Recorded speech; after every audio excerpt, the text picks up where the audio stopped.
جکوبانی بر خوددن باجار حسکه لباجار حسکه روجاوای کردستانی جی انجمن اجتماعی کردی لی سوریه چلو دوامین سالوگرا کوچبار کرنا بارزانی نمر وجان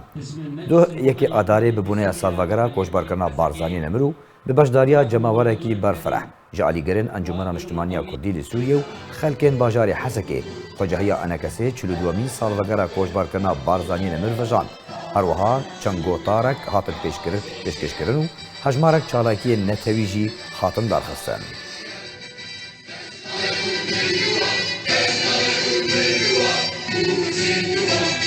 هذا الخالد والأب الروحي للأمة الكردية القائد ملا مصطفى البرزاني. في هذه المناسبة يلقي الأستاذ علي داود عضو الأمانة العامة في المجلس الوطني الكردي كلمة المجلس الوطني الكردي في سوريا، فليتفضل.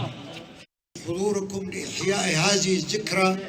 التي ترسخت في ذاكرة ووجدان شعب كردستان، ذكرى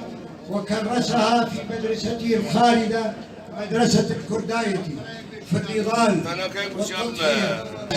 ومجلس العشائر ومجلس السلم الأهلي وكل الفعاليات. قرن برنادن أبي خاكي أمنادن دو شرب خراقرن برنادن زندو بندا دبادن جان غوريه ولاتن جان غوريه ولاتن. الأمة الكردية في مثل هذا اليوم الأول من آذار عام 1979 رمز نضالها وعنوان كفاحها الذي سطر تاريخ شعبنا بأحرف من نور طوال عقود خلت، لدرجة أصبح هو